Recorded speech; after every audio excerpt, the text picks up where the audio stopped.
Welcome everybody, and thank you very much for joining with us. I hope you're connecting okay.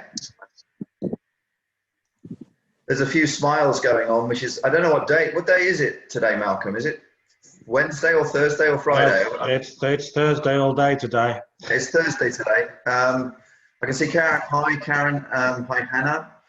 We do this wavy thing now. You've got used to this. It's like, it's become part of life. I think I'm doing it with my friends in the street now.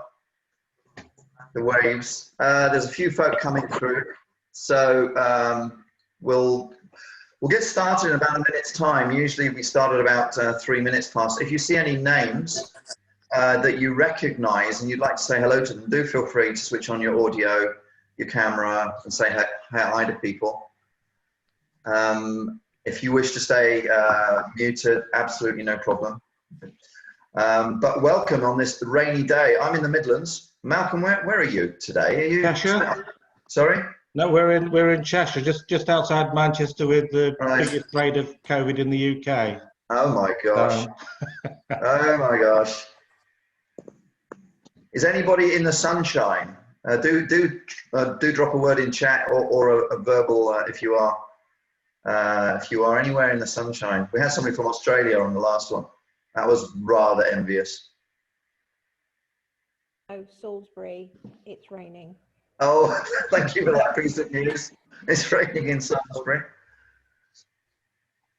Matthew has said it's trying to be sunny in London. Yeah, that's always the case, I think, Matthew. That's sort of a permanent state of affairs in London. I think you're right there, yes. yeah, you're right. It's struggling to be sunny. I like that. I like that idea. We'll get started then, everybody. Thank you so much. I've got a few logistics. My name is Mark, as you can see. It says that on my Zoom. That's helped me to remember who I am today. So I'm the CEO of Goodfoot, and Malcolm, my colleague, has really kindly given some time to go through some emotional intelligence thoughts with us. So do enjoy the session together. I'm just letting Michelle in. I'll be doing the kind of the logistics. So some thoughts on logistics as we go in. Is everybody okay with the chat? That's first in Zoom. I'm going to put hi into the chat and hope you're all well. If you wish to put a message to us all, then do use the chat to say hello to everybody. Liesl has said hiya, and that's great. Thank you so much. We'll be using the chat. Morning, everyone, from Hannah. Lovely. Thank you, Hannah. We'll be using the chat just to get your views and your thoughts as we go through on this really, really important topic. Important because of the dilemmas that we've had this last 6 months, and certainly the next tough 6 months. So within Goodfoot, we've been running with companies and charities and the public sector for a long time now, 22 years. And Malcolm's and I and others in the team have been really pleased to be working with some of you. So this topic seems to us to be relevant. We'd love your views as we go through. Some logistics will be done by 10:50 to get you out to your next meeting. Which is no doubt at 11 o'clock on the dot. Have you experienced this I daren't be late for a Zoom meeting weird thing? You're kind of spot on time for Zoom meetings now, and people used to wander in quite happily late. And I'm paranoid now at 1 minute past, so if it's not just me, it makes me feel better. In terms of the way we'll run it, what we'll ask to do is to mute your mics if there's any background noise. If there isn't, no worries at all. But that just so that we can hear Malcolm as he speaks, and I'll be chipping in. And we'll be using chat. And of course, anybody who wants to unmute and talk, it would be lovely to interact, not just have a presentation, for heaven's sake. Keep yourselves replenished with caffeine if you need it, coffee. And we have had people drinking wine, but they generally switch the screen off. And it was a little bit later in the day. But if you wish, as you're in your own homes mostly, which gets me to health and safety. Malcolm, do you remember the days we had people in rooms we used to give a health and safety briefing? We did. Do you know where the exit is? So I've got to do the same thing. I always do this quite amusing. Make sure you know where the exit is, okay? Even if you don't understand. I think if you're at home, you've probably figured it out by now. But that was a little reminder of the old days when we used to be in buildings. Is anybody back at work, by the way? Do tap into the chat if you've actually started to relocate partially back in the office, because that's going to be part of what we're going to get into. Lastly, on the logistics, before I introduce Malcolm, there is a button, I think, on Zoom, on the view button, top right, and you can just view the speaker. So if you're distracted by a lot of other visuals going on, that's quite useful, just that you can see the speaker talking. We'll be using the well-worn PowerPoint, won't we, Malcolm? But I promise not all the time, because that would drive us nuts. And we do have a couple of polls and opinion polls. Karen, you're in the office now. So that isn't just a Zoom backdrop.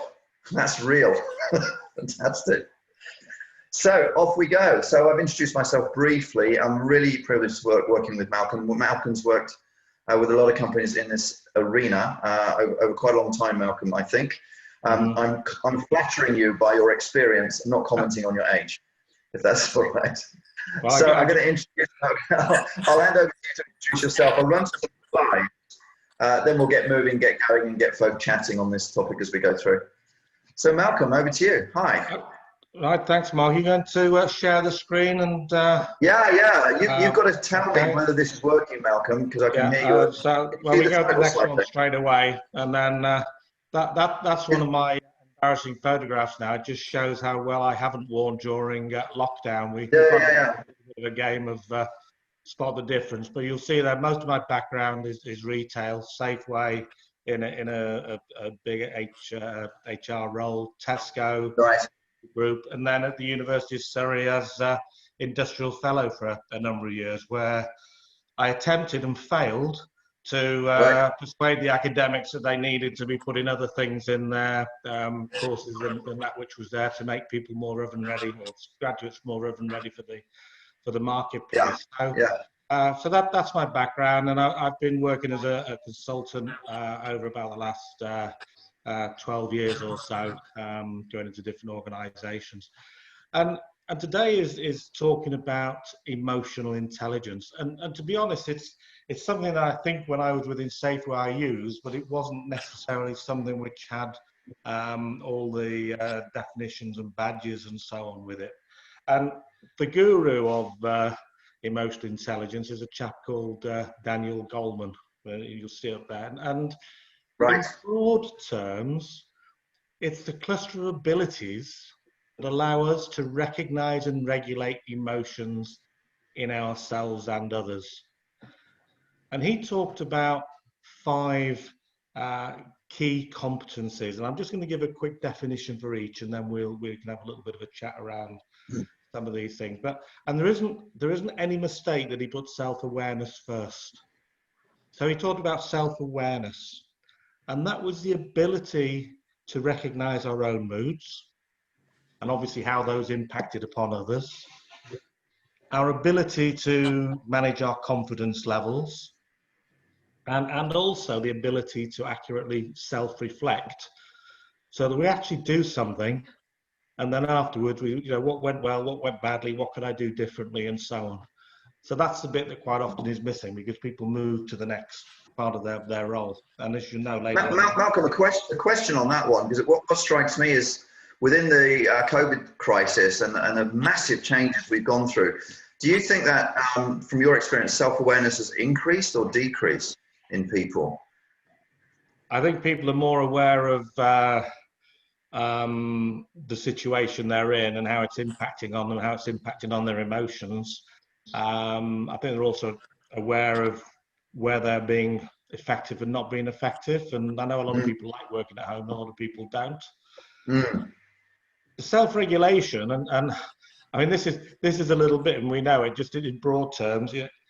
If you lose it, see red mist, then basically, as you know, you lose the argument, and obviously you lose your credibility. So self-regulation, sometimes easier said than done, is about self-control and being able to control ourselves in whatever situation is actually thrown at us, so that we actually get the best out of the situation.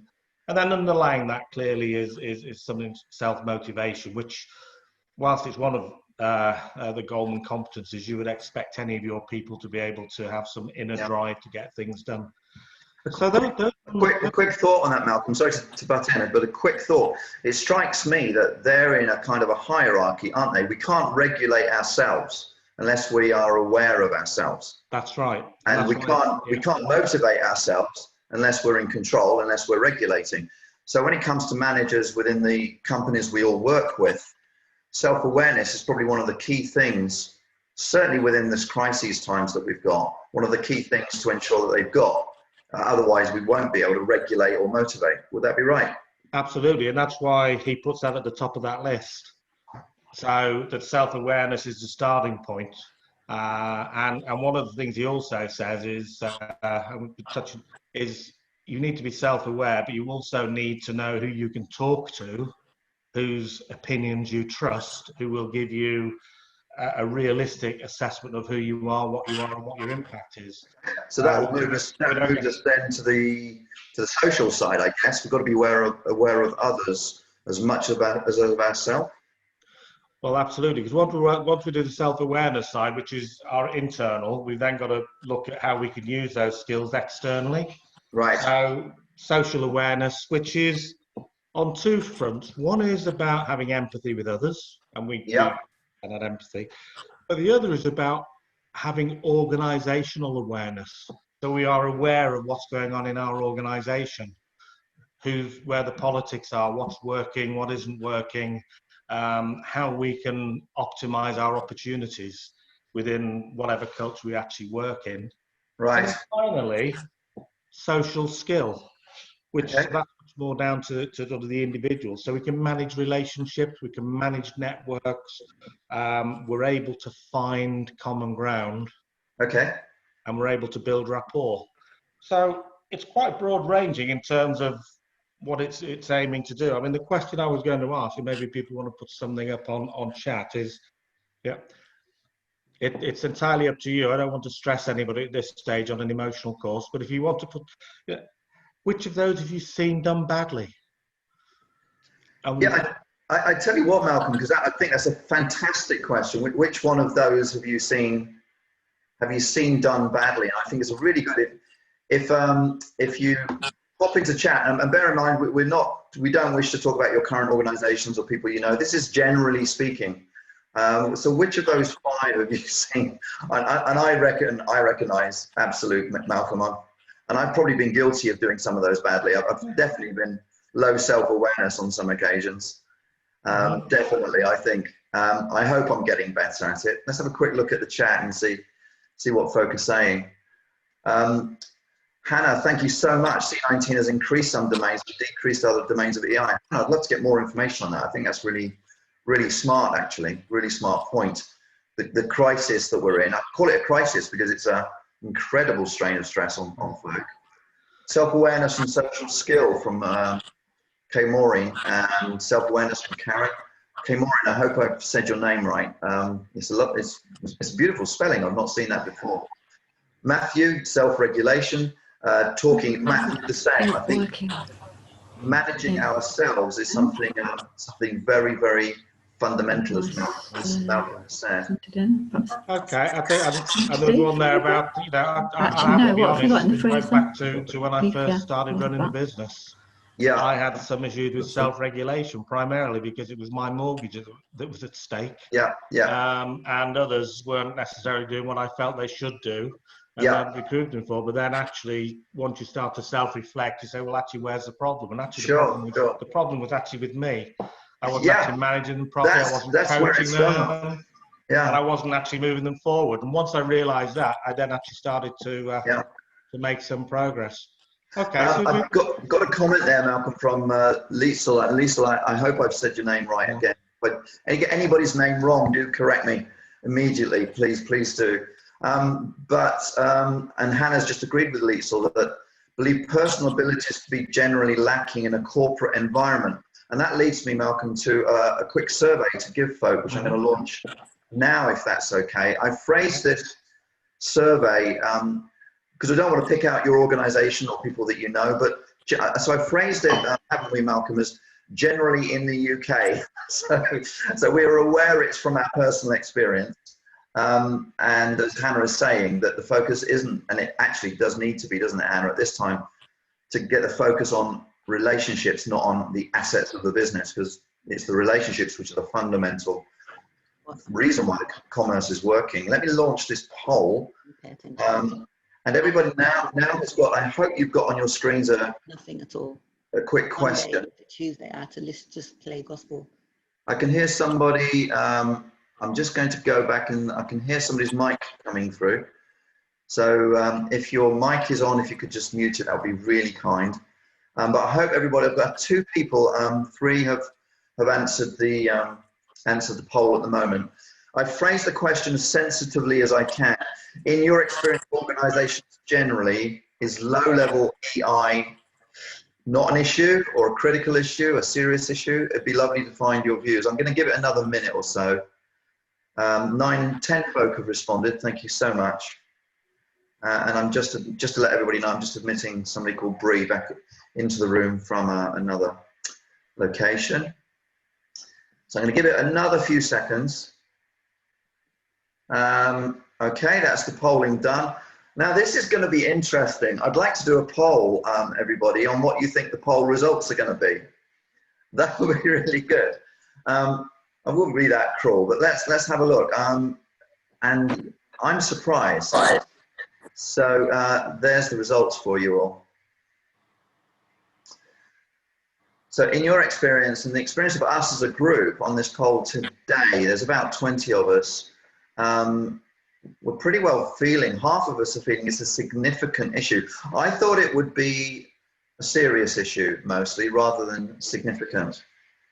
Any thoughts on that, Malcolm? That doesn't surprise me, actually. I think it may also reflect the sort of job roles of the people that tend to get involved in these webinars. Yeah. Because I suspect that a lot of the people involved in the webinar are much more concerned about individuals, much more concerned about right culture and so on. But actually, we quite often operate within, as people have said, that we operate within a culture which is results driven and doesn't always allow us then to put the people at the front of the queue. Yeah, from Karen, a comment, Malcolm, I think this is spot on too. Karen says in the chat, but she believes that people are promoted without being given the training to step up to the new role. They're certainly not prepared, in my experience. Karen, I completely agree with you, so much for the emotional pressure of the role, the emotional pressure of handling the feelings and relationships. And at this moment, this is the point, isn't it, Malcolm? At this moment in time, it's an absolutely critical skill. It's not just a nice to have skill. Because the fundamentals of the way we are working, gaining business, what's the future going to hold, are really under challenge. I'll move us back to the slide so you can move on, Malcolm. But that's lovely of everybody. Thank you so much. Okay, so thank you for that. So the next slide, which is going to come up, is just a little bit of background by a guy called Howard Gardner, who's an American psychologist. And he talked about the idea of multiple intelligence. I don't want to spend a long time on this, but he argued that there are lots of different intelligences, and that emotional intelligence is actually one of them. You'll see a list down there of the sorts of intelligences, and we've identified some famous people who you would consider to be good at each of those, and also possible job roles that they go into. Right. The interesting thing with this as well is that in a lot of cases, people that are, because we talk about this level the playing field, don't we, within politics at the moment, but quite often people who are in less prosperous homes, let's say, actually may never actually find out what their intelligences are. They may be absolutely brilliant musically, but if there isn't a piano in the room or a piano they've got access to, they never get that. But actually, going down to the one to do with the bodily bits, quite often, you'll see footballers that have come from a very poor background because they've got the opportunity to do that. So this is about opening opportunity. And he essentially says that we've all got a blend of these. We've all got probably 2 that are very, very strong, and a lot of us never actually find out what they are. But there's a little bit of a question just at the bottom there in terms of, have you seen any of those intelligences in your team? Right. And which of them might you be able to exploit in the workplace? So the obvious one there is you might have seen people that are very, very logical, and therefore they might be very good, for example, being involved in project management or something of that sort. Yeah. So the other thing, Okay. of course, with this is if you know what people are good at, these are the sorts of conversations we should be having with people. So, you know, if they play football at the weekend, this is all about building those relationships. So how did the match go? How did you get on? If, you know, they play in a band part-time, what did you get on to? How did you, and so on. If we can recognise other people's intelligences other than emotional intelligence, which we're going to focus on, we can actually use that to build relationships. Right. And part of the emotional intelligence of the manager that we've just been commenting on, that the manager in a commercial or a charitable or public sector, is being able to do this, Malcolm, isn't it? It's being able to see the intelligences that other people have got and encourage them and talk about them, right? That's right, absolutely. Yeah, it's very good at actually opening up those conversations. And now, what about this thing on IQ, Malcolm? Because that's something. Well, absolutely. So EI versus IQ. Now, what I should say is you quite often see in different texts, people will shorten emotional intelligence to EQ. So they're interchangeable, but we've used EI, I think, throughout here. And it's this idea that actually we know that 90% of top business leaders have got high emotional intelligence. We know that it is a key to leadership. And therefore, certainly when I've been involved in assessment centres, it's one of the things we've actually looked for in terms of how emotionally intelligent people are. Yeah. Proved to be twice as important as IQ at all levels. So these are other people's statistics, not my own. Now, I can actually relate to this one, that IQ is the ability to learn, which is the same at 15 as it is at age 50. And I think it's probably the same at the age 62, but it's certainly not moved in the right direction. Right. The point is, we cannot improve our IQ. We can actually improve our scores in IQ tests if we keep doing them and practice, but it doesn't make a difference to our IQ. But with the right interventions, we can improve our emotional intelligence. So taking the point I think with Matthew had put down previously, we may not be able to recruit people who are emotionally intelligent, but what we can do is help people develop their emotional intelligence within their job role so that they actually become better at their role. And I'm as guilty as anybody in the old days where I needed to recruit somebody as a sales manager, and he or she who happened to be the best salesperson was the person who became the sales manager, and actually they then made a mess of it because they couldn't do the people management bit. So I've worked like most of us. Sorry, Malcolm. I've worked with a lot of people at senior level who are supremely intelligent. This week in Dubai, we're talking to a board in a construction company who believe 5 of the 8 believe that the company should act on the well-being to promote the well-being of their staff. 3 of the 8, incredibly intelligent, one was finance, surprisingly, because it was to do with money, believed that it was not their responsibility.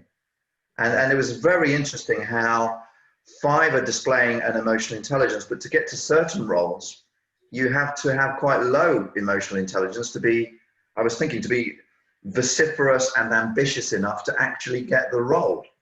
And once you've got the role, your lack of emotional intelligence causes chaos in the organization that you're then running. And I'm wondering, again, in chat or open your mics if you've got any thoughts on that. There's this distinction between intelligence to do the job, technical intelligence, let's call it, and then you get promoted to such an extent, you need a completely different set of intelligences in order to get other people to do the job. With that, Karen, do say what your thoughts are. I think that I put in chat, I think there is also the emotional, being able to articulate emotionally as well, because it probably illustrates on what you just said, is that people get to a point where they just don't think it's their responsibility to worry about their impact or how they will come across to people, and it's the ability to be able to articulate in the right way to that person. So I think it's a bit around being able to articulate or articulation as well as the intelligence part. I think that's absolutely right, and I think I have to say although I don't like saying it, but I do have to say, I think it's predominantly a historical issue with the way the male psyche has run corporates and has thought it's to do with a power game. And I think that's coming out in our equality and diversity discussions we're all having now, and the need to add different sets of intelligence within it. So yeah, Karen, I absolutely agree with you. And articulation comes, I guess, from self-awareness. Malcolm, is that where the ability to articulate comes from? That would that be right? Yes, yeah, I would agree with that. And I think you're right. I mean, certainly when I started my career in October 1979, so it's my anniversary. Then I was very much part of what you would call a macho culture, and if I'd have tried to be anything other than reasonably direct, let's say, I probably would have been swallowed up by the organisation and spat out. Whereas now, because of all sorts of things coming through, I mean, you talk about health and safety, we talk about safeguarding, we talk about all of these various other things, we talk about stress, we talk about mental health issues and so on. We have a much more responsibility to actually look after people emotionally. Just moving on to the next slide, Mark, if you may. Absolutely. Hopefully people have had a quick chance to do this little questionnaire, which is a self-assessment, which was essentially based, so I would like to think you've all recognised that. It was just based on 6 questions and asking you to score those questions between 1 to 6.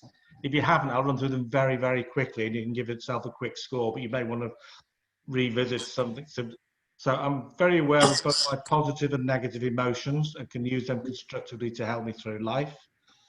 1 being strongly disagree, through to 6 strongly agree. Negative feelings help me to address what I need to change in my life. I have the ability to monitor my feelings from moment to moment. When the time is right, I face my negative feelings and work through what the issue is. Knowing my true feelings is crucial to my well-being. And people who are aware of their true feelings are better able to steer their lives. Now, clearly, we've rushed through that because I know it was a questionnaire which was actually sent out to people. If I could have a thought on that, it's really, really helpful. And what we wondered, what Malcolm and I were wondering, for everybody watching here, thank you for watching, is do feel free to use those questions internally. Do feel free to distribute them and send them up, because actually I think, being a little bit provocative, I think that they would be the great basis of a 360 kind of assessment sometimes. If teams were strong enough, do you feel that for each other we are expressing our positive and negative all the way through? Do we face negative feelings? Do we know that they're crucial to well-being? Get the organisation or the teams to discuss those things, Malcolm, right? So it's not just ourselves, it's how do we generally feel our management structures are behaving with those 6 questions? That's the key thing, isn't it? And That's right. And I think going back to Shireen, who's just said, thank you, Shireen, EI is a skill. This gets back to your point, Malcolm. These skills that you've got in this 6 questions here are skills that people can cultivate and learn. And Shireen, as you've just said that, yes, thank you. Successful leaders can care and help their teams grow their own EI with questions like this. It's a bit like health and safety, it strikes me. It was never talked about 15 years ago. It's buried under, but now it's completely necessary to talk about it. And maybe these kind of things will get to a stage where people are comfortable talking about it. I don't know. What do you think? I think it's a long journey.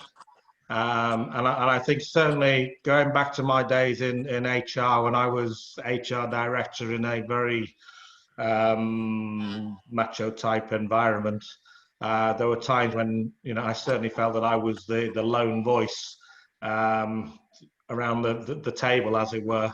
But I do believe that because of cultural changes outside of the workplace, in terms of how people expect to be treated and all of those other things to do with human rights and so on and so forth, all of those things, diversity comes in there. People expect to be treated differently in the workplace and won't be squashed by somebody else. And I think therefore You know, and we have a responsibility, don't we, for people's emotional well-being. So, and we know that if people are emotionally in control of themselves, they're more likely to do a better job for us. Nobody does a great job when they're stressed, or not for any long period of time.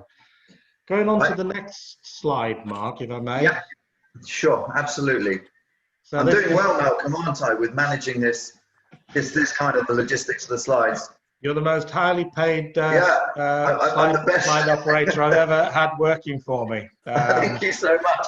I've had to learn this skill in the last few months. I was Zoom illiterate about 2 months ago. Yeah, actually not quite. I did have this, long story, but a few years ago, I did have the CEO of Safeway. You know, in the old days when you used to have transparencies, try slides in a reel. Oh my gosh, I remember. I had him sorting them out because they'd gone in upside down and, you know, back to front. So I just said to him, Colin, you know, you need to turn those around whilst I keep everybody else awake.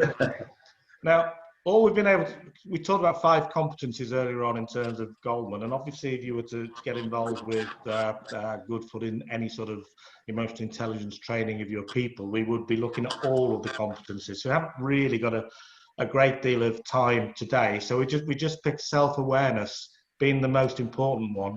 Now, again, the first thing I say to people is don't get emotionally upset if you haven't scored very well, because obviously that defeats the object of being with us today.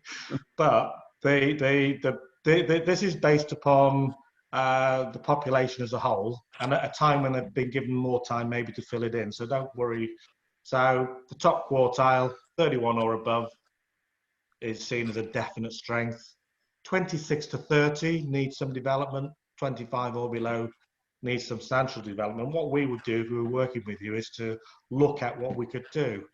But also, if somebody's got it as a definite strength, what they can do, because you then become the ripple in the pond, and that actually helps other people to see how they can actually benefit from that. But you'll see that there's that little picture down there is there for a purpose, because it is about self-reflection. It's about looking at ourselves and saying, what are we doing? How are we doing it? Can we do things better? And what do we need to do? And I did mention things along that. One of the first things we need to do in anything to do with self-awareness is make sure we get feedback. Mark talked about 360 feedback from people that we trust. Right. And then talk to ourselves about what do we then need to do, or what can we then do differently. And it's quite difficult running a workshop remotely or in a room together where people give each other feedback on their emotional intelligence. It's quite a personal subject, Malcolm, isn't it? So it has to be approached extremely confidently, but also sensitively. Would that be right? It is, and I mean, what I've normally done with most, and it's more difficult when you're in a way when you're online, because people start putting stuff in chat. But I always say to people, with anything that I give out to people, how much you wish to share with others is entirely up to you. The important thing is that when you walk out of today's session, you have an action plan that works for you. And the reality is, very few people will score top marks in all 5 competencies. Right. Okay. So actually everybody walks away with an action plan, and you put people together in groups and talk about the things that you can actually make happen. Yes.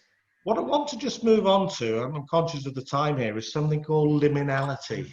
Yeah, I wasn't aware of this, Malcolm. Thank you so much for bringing this up. I'm just going to go to the screen about this, because it's quite fascinating, right? And it's something that I've picked up myself actually during this lockdown. And liminality says rituals and symbols to indicate we are removed from our normal life, or that we are moving on to another point. So if you look at a lot of religions, they have rituals that people go through to go from being childhood into adults. So they'll actually go through that ritual.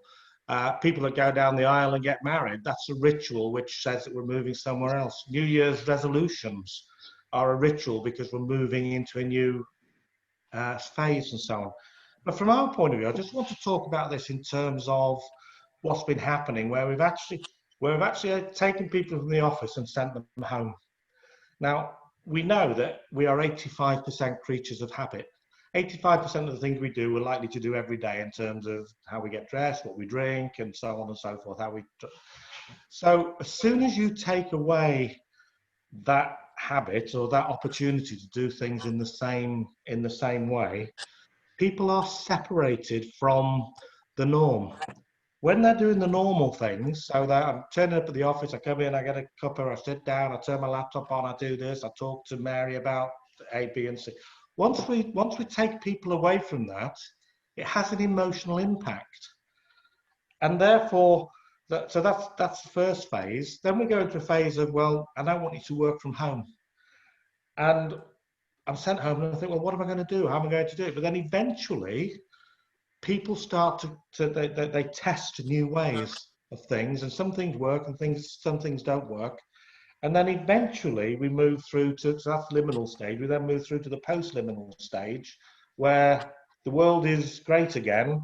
We've got a new set of norms, and also we feel very emotionally happy. And it's a little bit like, you know, the example, a trapeze artist is at this end, he's got to get over it, or she's got to get to the other trapeze. I'm holding on to this trapeze, I feel fine.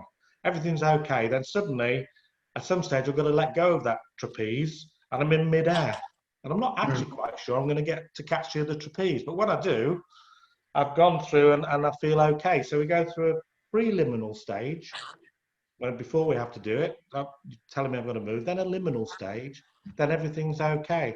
Now, what not necessarily you guys have done purposefully, but what we've done as a nation is we suddenly said to everybody, well, actually, we wanted to work from home from tomorrow. And lots of people didn't want to do it. They didn't know what they were to do and so on. And they felt very, very emotionally insecure. Then they start to get used to the new norm. Well, I can now take the dog for a walk at 8:30 rather than having to be on the tube. I can do this, I can do that. And we get into the new bit and we feel emotionally okay. Then somebody says, well, actually, we want you back in the office next week. Everything's all right. And they've got to go through an emotional journey. Yeah. And what happened in some cases, we've asked everybody to go back and work at home again. So the reason it's called liminality, that all of these changes take place. I put this up is just, as people managers, we need to understand the emotional impact we are having on people when we put these changes around. I've been working with a lady in Scotland who basically, and it's been one-to-one coaching sessions, who, having got home, doesn't want to go back into the office. But if she doesn't go back into the office at some stage, there won't be a job for her. And I can't just do it in that way, but we're having, most of the talks that I have with her about how she feels and why she doesn't want to do it and what we would do. And we've got to this stage now where, okay, well, let's go in for 2 days out of 5. Let's see how that goes. Let me know how you're getting on, and then we'll move things forward. Yeah. So it's quite an emotional journey we've put people through that we've got to manage. I've got some thoughts on this then, because you're right. In our prep for this, Malcolm, we had this discussion, didn't we, of the massive changes we've had, but also there's so much uncertainty in the next 6 months. Do I go back to work? Will we get locked down? Will we not get locked down? Where I'm living at the moment, it looks like there'll be a lockdown, which is affecting quite a lot of people's decisions about immediate decision because of the nature of the situation we're all in, of course. So I got a poll together for us all again, the second poll of the morning together. I'm just going to pop this poll out, and it's to do with whether we feel, getting back to emotional intelligence, the managers we work with, or we've seen working in our organizations, are they prepared to help the workforce work through the next 6 months, especially with this on-off kind of situation, work at home, don't work at home situation. I've come across people I know who have been made redundant already through this too. So there is this real uncertainty. So do have a look at this poll. I hope the question makes sense. There we go. How well do you feel that managers will deal with the home working, return to work changes ahead as we go, say, through the next 6 months? And a view from everybody across the board. So how do you feel managers will be dealing with this? And then as we've got them, all the polls in, I will share the results with you. That's an interesting point from Hannah there, isn't it? I'm not sure they actually have the capability to support it. Hannah, that's a very good point. And do feel free to, no, that's an excellent point. Thank you, I missed that. Hannah, do feel free to unmute and give any further thoughts on that. We're going to give another few folks on the vote. Hannah, sorry, I did interrupt you. Totally, yeah, it's totally from experience, but we absolutely have a shortfall in capability. And I think managers have been able to muddle along quite happily while they're in the office, while they can see their staff, while they can respond in the moment. But you take them out of that context, this is where it's really highlighting capability gaps. So when we then ask them to support this stuff in addition, they're struggling. They don't know, they can't see the wood for the trees. Yeah, I would agree with that. And anybody else, do feel free to unmute and chat with Hannah about this, because it's so unknown, isn't it? And I think the workload people have had, Hannah, they're dealing with technical issues most of the time as managers, which ideally we shouldn't be. You should be dealing with the staff and the team. But now it's, my gosh, I've got so much team management to do. I've got so much responsibility now with people that are going through things. It's almost overwhelming for some. I think, was that possibly what you were getting at, Hannah, with your... Just their inability to be able to manage by outcome and output. Got you. Yeah. Yeah, rather than by time on the job. Yeah, trusting people for output. I'll share the poll results. It surprised me again. Watching the top poll results come in, by the way, are great. You can see them as they come in. And most of them coming in were really quite positive.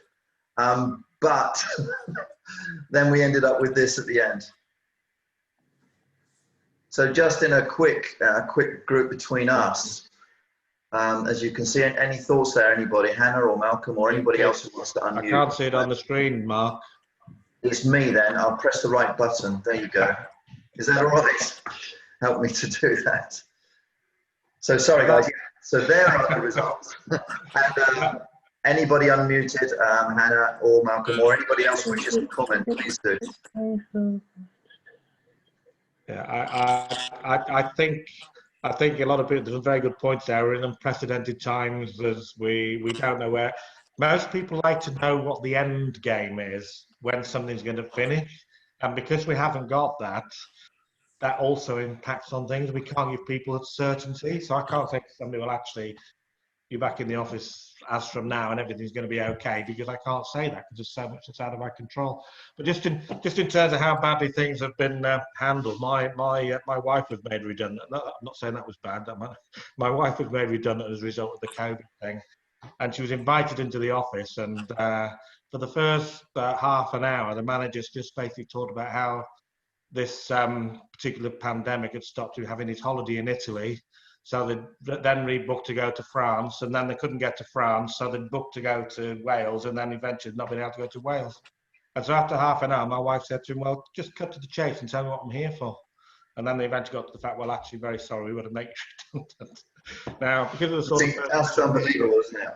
Because of the sort of person she is, and because of the sort of job that I do, she actually, and I love those things because it gives me stuff to talk about, but, you know, and she said, well, that's okay, I could handle it. But she said, imagine other people in that same situation and you know, not being... Yeah, that's a distinct lack of emotional intelligence. Absolutely, no awareness of their impact. What Karen's mentioned, if you don't mind me mentioning this, Karen, I like this phrase, they don't know what they don't know, Karen. That's what you said, I think. People don't know what they don't know. And I think emotional intelligence is one of those things that people don't know they don't know. I think it's one of those arenas. And then any other thoughts? Do feel free now to, as we're kind of drawing in the last 5 minutes to get us onto our undoubted next meetings, but do feel free to unmute and drop a comment in, then we'll do a wrap up shortly. Sorry, something I just wanted to mention about that comment about they don't know what they don't know.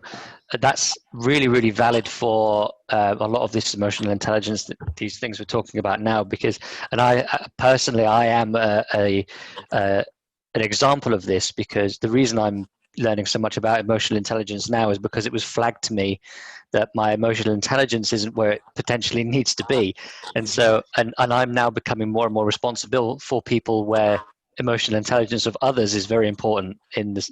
And so I didn't know that I had a potential problem with emotional intelligence until it was mentioned to me, and then it was explained to me in similar kind of ways to the way it's been explained here, and with a little test. And so when you don't know what you don't know, it's so important to let people know in some way that's you can, very sensitive that they do have some work to do potentially, if you know what I mean. Yeah. Thank you, Matthew, Matthew. can I say thank you for a huge amount of Honesty.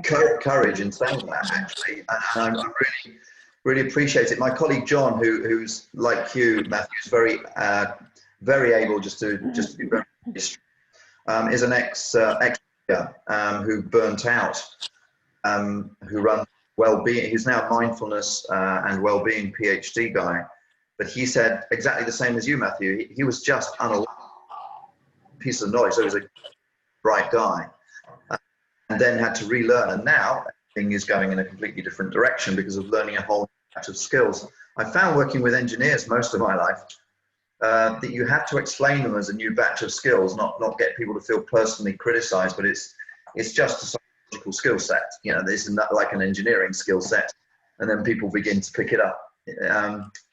Exactly, I agree with that entirely. And even just within the last couple of months of learning as much as I can about it, things have changed quite dramatically in terms of my emotional intelligence. So it's once you know about it and once you start to implement things, it is relatively easy to change, for sure.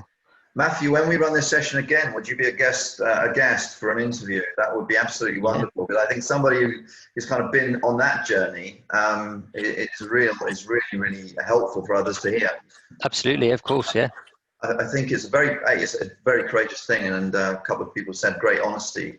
But it is also that we have trained people conventionally through our university system, commercial systems, to focus on stuff, not on relationships, to focus on results and to focus on financing assets, projects, rather than to focus on what's actually making the whole thing work, which is people are doing it.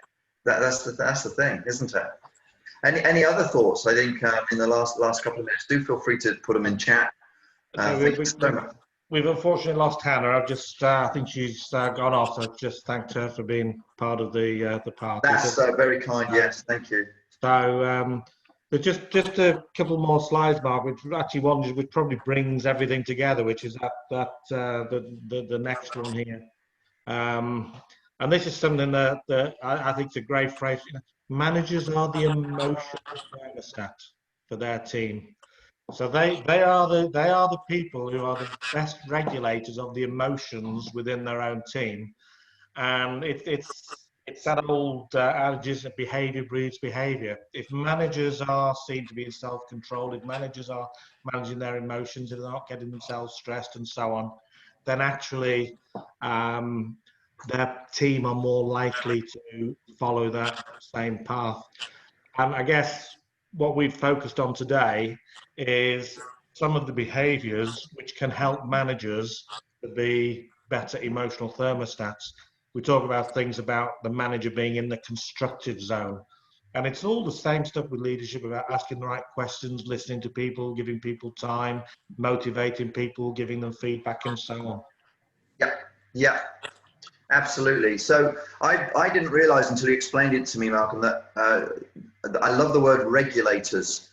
The managers don't just reflect the emotions of the team, they actually regulate it. They actually define it. And that's very powerful. And I found most managers find it a bit of a surprise to realize the amount of power that they have to generate an emotional engine in their teams. And that's the essence of it, isn't it? Absolutely. And remember that emotions are quite often ones that happen automatically, and also they can go viral. So, the same thing, if everyone in the team's laughing, it's more likely that everyone else is going to laugh. If everyone's happy, it's more likely everyone's going to be happy. So I'm conscious about time, but I do think that one about bringing it all to a close. Managers are the emotional thermostat. So how can we help them to regulate their emotions and regulate the emotions of their team, and then get better results from their people? Yeah. So and thanks, Karen. That word power. So this is the good foot route forward in terms of how we do things when we get people together for the day. We get people to actually assess all of their competencies, the 5 competencies, their strengths and areas for development. We also look at unhelpful thinking, because unhelpful thinking actually impacts upon personal team success. So just simple, well, I couldn't do that, I can't do that, that wouldn't work, and so on. And we talk about how people can use their emotional intelligence as a personal and team motivator, because that obviously transmits through to people. We look at political awareness because people need to have that in order to manage within the organization they're in, and use it to, we talk about persuasion and influencing techniques. So how do I influence somebody to come back into the office, for example? What words do I use? How can I make that happen? How can I make them happy? And at the end of the day, the most important thing is that people go away with their own personal action plan of the practical, and that's the point, the practical things that they can do in order to make a difference. And I talk about something called TNT. TNT is dynamite. TNT is also tiny, noticeable things. So what are the little things they can do differently to ensure that their team are more, as a team, are more emotionally intelligent, and therefore the business itself is more emotionally intelligent. So I think the last, I'll jump on to the last thing. Thank you so much, firstly, there for everybody that has given us the time to attend. It's really kind of you. We'll get the recording over to you of today's session if you wish to pass it on to anybody else. It helps us promote our message, of course, which is part of this. But the other part of it is just to set a forum for discussing really important stuff. Then you get good relationships, you get good working relationships out of it, and everybody gains. In that box on the right, we'd love to chat with you further if you want to, or if you just want to share ideas or thoughts, bounce ideas.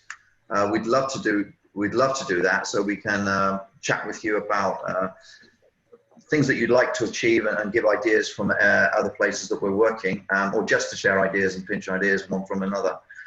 So we'll be in touch after this webinar with the recording, with some thoughts and some hints and tips, if that's okay. Won't hassle you, but we will do that. And I just wanted to thank you, Shireen. Thank you for your thanks, and for everybody else who attended. Thank you, Karen. Could I thank you for your comments? And I think it was Hannah as well made comments, and everybody else who chipped in. Do feel free to hang around. Malcolm and I will wait. You want to pop off to your next meeting, but we'll wait if you just wish to unmute, put your videos on, have a talk about the subject. Ali, thank you so much for your thanks as well, and Sumaya as well. So feel free, open session now, guys, and get your coffees, get your caffeines. Has anybody gone caffeine free during COVID? Has anybody changed their diet? I know people have either increased weight hugely or have reduced it to exactly where they wanted it to be. It seems to have gone in two directions. I'm not commenting, Mark. Jackson, thank you. Matthew, thank you. I'll be in touch. Matthew was great, wasn't he? Yeah. Matthew was fantastic with his thoughts. Yeah, and it's actually good when people feel happy to open up and just share their ideas and thoughts with people. And actually, that in a funny sort of way, actually, that's one of the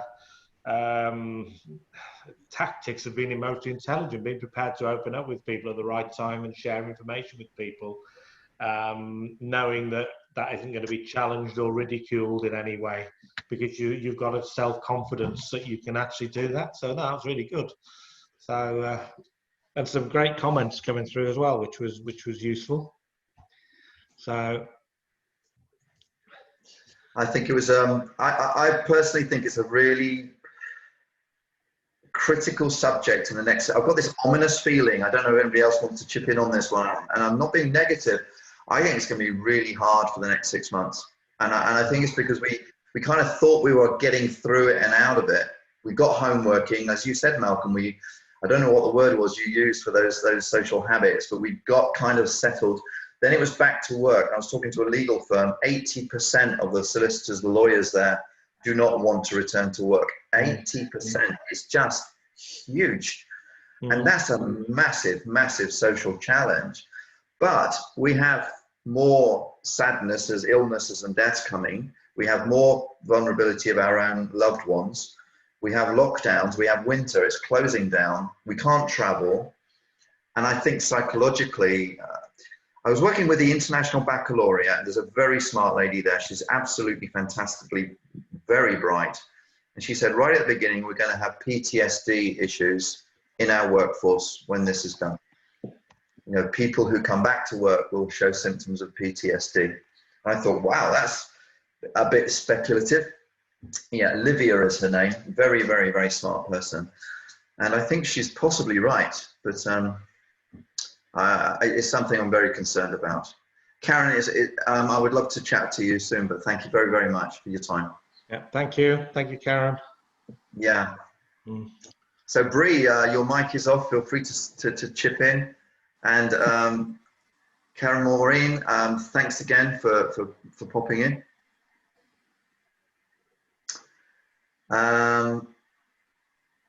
Jepson and Ali, pleasure to have you with us if you're still here. Ali, see you guys on LinkedIn. Ali, have a really good day. I think it's Thursday today, so enjoy it. Malcolm and I worked out what day it was. So. And we'll same to you, Ali. Okay, I think Jepson's leaving. Jepson, thank you very, very much for coming along. Have a good wet Thursday. Appreciate it. And Malcolm, we'll just wait for Ali and Jepson to leave and we'll have a chat. Ali, I've got your link. I'm going to go to that link now and then say goodbye. Goodbye to you now. I've got you. So Ali is in Saudi. So I'm going to connect with Ali.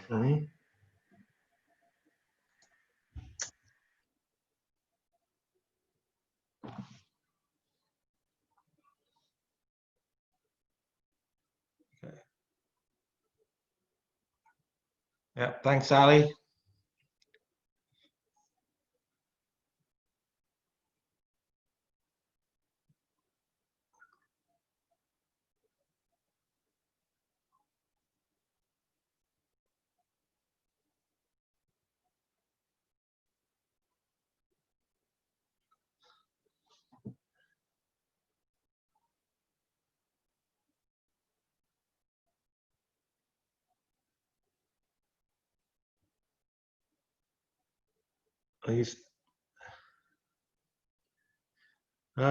Jepson is the host now. Not sure how that happened. So,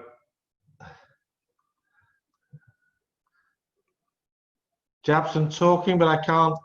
Can I unmute you? Can you unmute?